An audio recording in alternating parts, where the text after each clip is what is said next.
मौका होता है। भारत के गौरव की पुनर्स्थापना हो। ये आम आदमी की सभा है।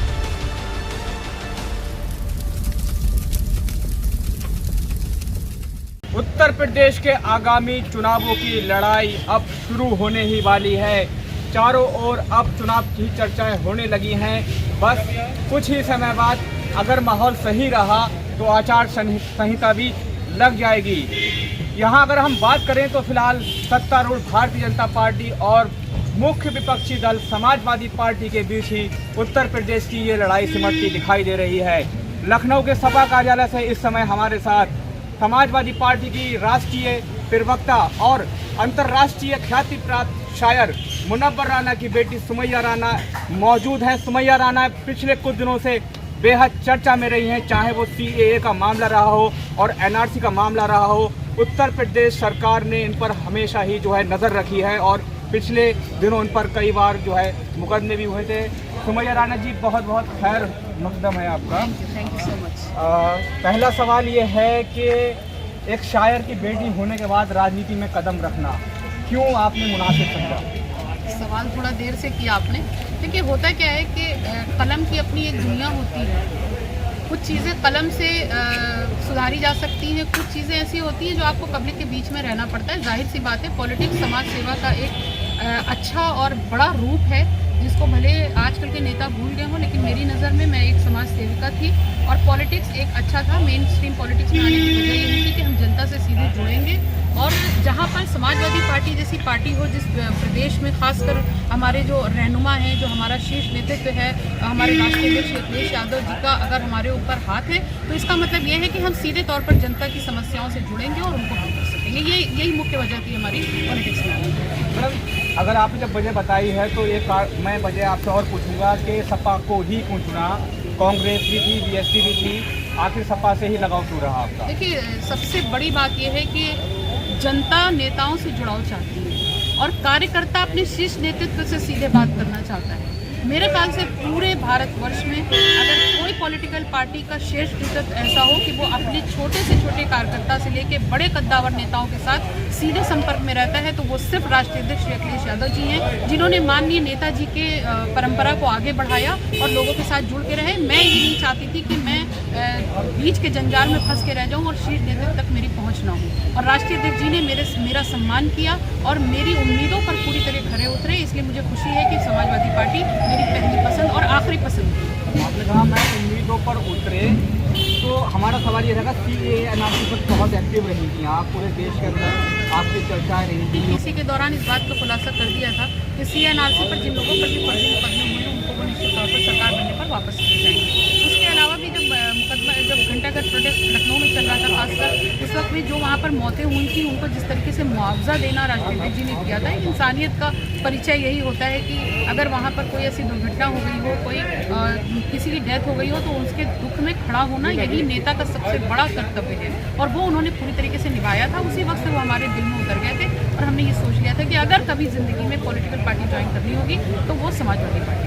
मैम, देश के हालातों को लेकर अक्सर आपके जो पिता हैं वो उठाते रहे इन मामलों को, हमेशा जो है एक आवाज़ उन्होंने उठाई है मुसलमानों को लेकर के भी, किस तरीके से आज देश के हालात ख़राब हैं। अगर हम बात करें कि आपके फादर की जो लाइन है और आपने समाजवादी पार्टी ज्वाइन करी, असदुद्दीन ओवैसी सीधे जो है आरोप लगाते हैं कि समाजवादी पार्टी ने जो है तेजपात के पत्ते की तरह इस्तेमाल किया है और कांग्रेस का तेजपात भी सिर्फ उसका तो काम है, उसका यूटिलाइजेशन है, लेकिन उसको कुछ मिलता नहीं है। तो आपको क्या लगता है कि कहीं ना कहीं समाजवादी पार्टी से आपको कुछ मिलता है?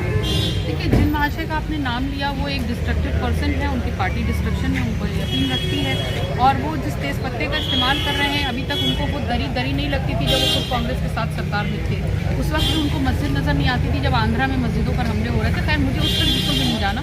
ये देश हिंदू मुसलमान सबका है, दलित का है, सिख का है, ईसाई का है, तमाम दल और तमाम जात और धर्म के लोग हैं और यही देश की खूबसूरती है। मैं ये कहना चाहती हूँ कि समाजवादी पार्टी जिसका नाम अगर हम अपने कॉन्स्टिट्यूशन के प्रियम्बल में देखें तो समाजवाद लफ्ज़ आता है, सोशलिस्ट, और हम पूरा उस पर यकीन रखते हैं। लेकिन मैं ये कहना चाहती हूँ MIM के सदर जो हर वक्त संविधान को की किताब को अपने होठों पर, अपनी ज़बान पर और अपने हाथों में लेकर चलते हैं, उनको सोशलिस्ट पार्टी से नफरत है।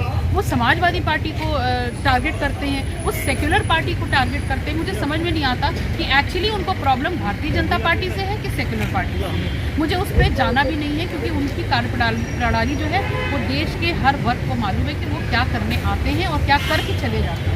मेरा यकीन समाजवाद पर है, समाजवादी पार्टी पर है, राष्ट्रीय अध्यक्ष अखिलेश यादव जी पर है और इस प्रदेश की जनता पर है, खासकर कि जो उम्मीद लगा रही है कि अब की बार होने वाले चुनाव में समाजवादी सरकार बनाएगी, राष्ट्रीय अध्यक्ष अखिलेश यादव मुख्यमंत्री बनेंगे और एक जो बदलाव की बयार है, जो खूबसूरत बयार होने वाली है, वो 2022 में चुनाव के बाद निश्चित तौर पर देखेंगे। मैडम, आपने कहा कि सेकुलर दलों पर ही वो निशाना साधते हैं। इस टॉपिक पर हमने सवाल किया था उनके प्रदेश अध्यक्ष से और वैसे साहब से भी हमने बातचीत की थी इंटरव्यू नहीं टेलीफोनिक, तो उन्होंने ये कहा था कि हमने पूरी तरीके से प्रदेश से सांप्रदायिक शक्तियों को बाहर खदेड़ने के लिए काफ़ी कोशिशें कर ली।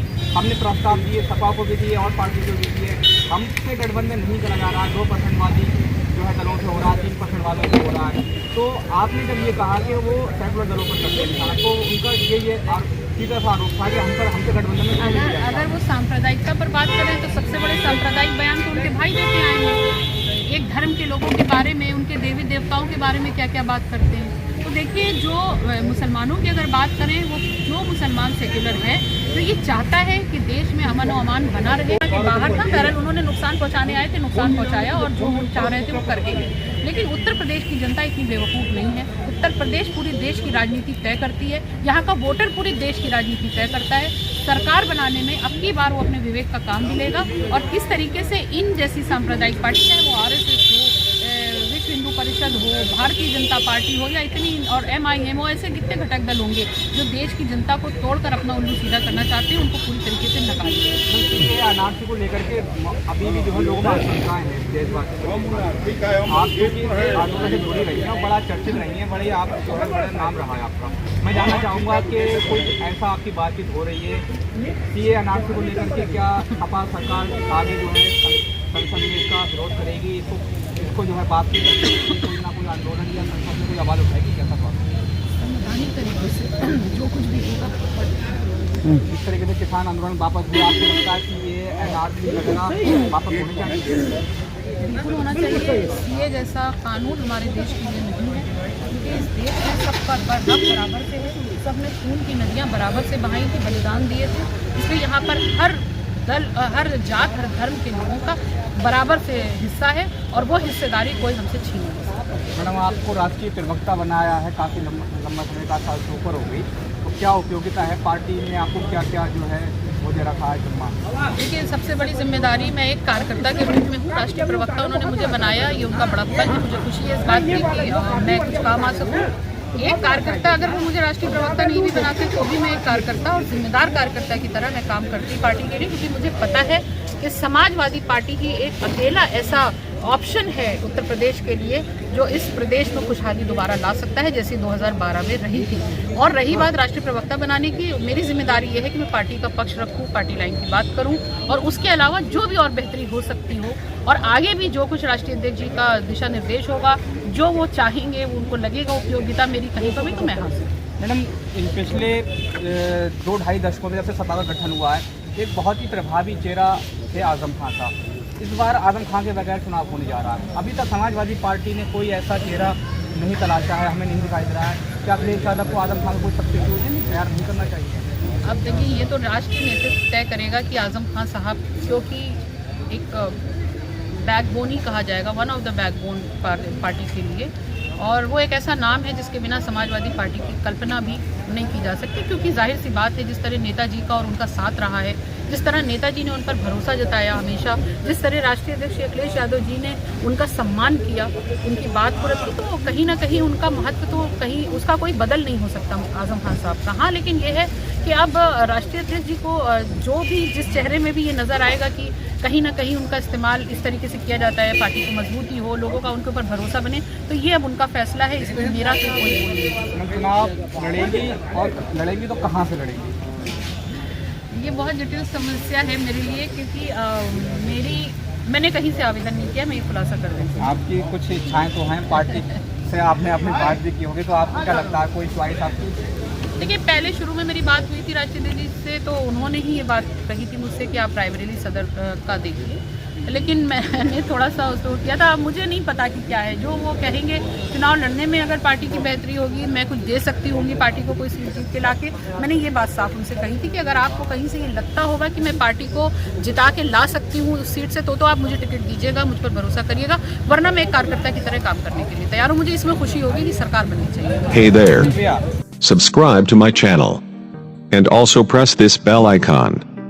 So you never miss any new updates, cause whenever we upload new video you will get a notification on your phone.